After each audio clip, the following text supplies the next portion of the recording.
ലോകം മുഴുവൻ ലോകകപ്പ് ആവേശത്തിലുള്ള ഈ സമയത്ത് ലോകകപ്പുമായി ബന്ധപ്പെട്ട് ഒരു വ്യത്യസ്തമായ വലിയ ശേഖരം കോഴിക്കോട്ടെ വികാസിന്റെ കയ്യിലുണ്ട്. 2022 വേൾഡ് കപ്പിനോടനുബന്ധിച്ച് ഫിഫ പുറത്തിറക്കിയ ലോകരാജ്യങ്ങളുടെ സ്റ്റാമ്പുകൾ, 1930 മുതൽ 2022 വരെ നടന്ന ലോകകപ്പുകളുമായി ബന്ധപ്പെട്ട സ്റ്റാമ്പുകൾ എന്നിവയാണ് വികാസിന്റെ ശേഖരത്തിലുള്ളത്. കൂടാതെ പത്രങ്ങളും മാസികകളും, വേൾഡ് കപ്പ് ഇറക്കിയ നാണയങ്ങൾ, സുവനീറുകൾ, വെള്ളി നാണയം, കോമറേറ്റീവ് കറൻസി കപ്പുകൾ, വിവിധതരം സ്മരണികൾ എന്നിവയെല്ലാം വികാസിന്റെ ശേഖരത്തിലുണ്ട്. ഇതിനെല്ലാം പുറമെ വിവിധ റേഡിയോകൾ, മറ്റു വിദേശ നിർമ്മിത വസ്തുക്കളും, അങ്ങനെ വിപുലമായ ഒരു ശേഖരം തന്നെ IT പ്രൊഫഷണലായ വികാസ് തന്റെ വീട്ടിൽ സൂക്ഷിക്കുന്നുണ്ട്.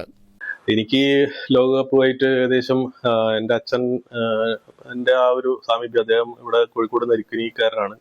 അപ്പം ആള് വളരെയധികം ഈ ഫുട്ബോളിനോട് വലിയ താല്പര്യവും അതുപോലെ തന്നെ എപ്പോഴും ക്രിക്കറ്റിനേക്കാളൊക്കെ കൂടുതലും കണ്ടുകൊണ്ടിരിക്കുന്ന ഒരു കളിയാണ്. അപ്പൊ അങ്ങനെയാണ് എൻ്റെ മനസ്സിലേക്ക് അത് കയറി വന്നത്. അപ്പൊ അതിനോടനുബന്ധിച്ച് ഞാൻ സ്റ്റാമ്പുകളൊക്കെ ആയിരുന്നു ആദ്യമായിട്ട് കളക്ട് ചെയ്തത്. ആ സ്റ്റാമ്പുകളിൽ നിന്ന് ഏകദേശം ഒരു 10 വർഷം മുൻപ് സ്റ്റാമ്പുകളിൽ നിന്ന് കളക്ഷൻ തുടങ്ങിയതിനു ശേഷം ഇപ്പോൾ കഴിഞ്ഞ വേൾഡ് കപ്പിൽ ഖത്തറിൽ നിന്ന് ഇറങ്ങിയിരിക്കുന്ന ഒരുപാട് സോവനീറുകൾ സ്വന്തമാക്കാൻ പറ്റി. അതുപോലെ പല പത്രദൃശ്യ മാധ്യമങ്ങളിൽ നിന്നൊക്കെ വന്നിരിക്കുന്ന പല വാർത്തകളെ കുറിച്ചിട്ടുള്ള ന്യൂസ് പേപ്പറുകളും, അതേപോലെ എന്താ പറയാ, ടോക്കണുകൾ, കോയിൻസുകൾ, വെള്ളി നാണയങ്ങൾ, ഇതെല്ലാം ഫുട്ബോളുമായിട്ട് ബന്ധപ്പെട്ടിട്ടുള്ള ഒരു തീം വൈസ് കളക്ഷൻ.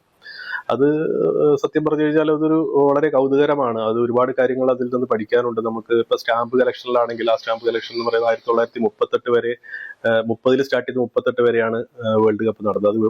അതിനുശേഷം 1950 നടക്കുന്നത്. അത് കാരണം ഇപ്പൊ ലോക മഹായുദ്ധം നടന്നുകൊണ്ടാണ് അങ്ങനെ ഒരു ബ്രേക്ക് അവിടെ വന്നത്. അതേപോലെ പല കാര്യങ്ങളും, പല കളികളെ കുറിച്ചും അതിനെക്കുറിച്ചൊക്കെയുള്ള പല വിവരണങ്ങളാണ് സ്റ്റാമ്പിലൂടെ പല രാജ്യങ്ങളും പുറത്തിറക്കിയിരിക്കുന്നത്. ആ കളക്ഷനുകളൊക്കെ കയ്യിലേക്ക് എത്തിയിട്ടുണ്ട്. അത് എന്റെ കളക്ഷനിൽ ഇവിടെ ഭാഗമാക്കാൻ പറ്റിയിട്ടുണ്ട്. ഇതൊക്കെ പ്രദർശനമായിട്ട് സ്കൂളുകളിലൊക്കെ നടത്തണം എന്നുള്ള ഒരു ആഗ്രഹമുണ്ട്, കുട്ടികൾക്കൊക്കെ പറഞ്ഞു കൊടുക്കാനും മനസ്സിലാക്കാനൊക്കെ വേണ്ടിയിട്ട്. സ്റ്റാമ്പ് കളക്ഷൻ്റെത് എന്ന് പറഞ്ഞാൽ അത് വളരെയധികം ബുദ്ധിമുട്ടോടുകൂടി ചെയ്തിരിക്കുന്ന ഒരു കളക്ഷനാണ്. അത് ഇപ്പൊ 2000-ന് ശേഷമുള്ള സ്റ്റാമ്പുകളൊക്കെ വളരെയധികം കിട്ടാനുണ്ട്. പക്ഷെ അതിന് മുമ്പുള്ളത് ഇതേപോലെ പല കളക്ടേഴ്സിന്റെ അടുത്തു നിന്നൊക്കെ നമ്മൾ പറഞ്ഞിട്ട് അതിൽ നിന്നാണ് നമുക്ക് കിട്ടുന്നത്. അത് കിട്ടാൻ വേണ്ടിയിട്ട് കുറച്ച് പൈസയുടെ കൊടുത്തിട്ടൊക്കെ തന്നെ വാങ്ങിക്കേണ്ടി വരും. പിന്നെ എക്സ്ചേഞ്ച് കൂടെ ക്ലബ്ബുകൾ മുഖാന്തരമൊക്കെ നമുക്ക് കിട്ടാറുണ്ട്. പിന്നെ അതേപോലെ പിന്നെ വിദേശ രാജ്യങ്ങളിലൊക്കെ ഉള്ള കണക്ഷൻസ് വെച്ചിട്ടും അങ്ങനെയൊക്കെയാണ് സ്റ്റാമ്പ് കളക്ഷൻ പൂർത്തീകരിച്ചിട്ടുള്ളത്.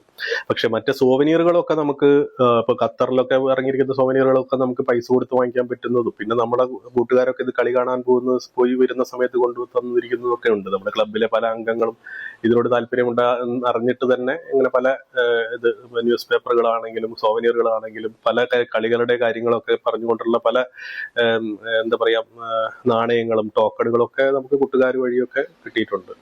കുട്ടികളുടെ പഠന ആവശ്യത്തിനും ഗവേഷണ വിദ്യാർത്ഥികളുടെ സംശയ നിവാരണത്തിനും വികാസിന്റെ ശേഖരം സന്ദർശിക്കാറുണ്ട്. വികാസ് പൊതുപ്രദർശനവും സംഘടിപ്പിക്കാറുണ്ട്. Shekinah news, Kozhikode.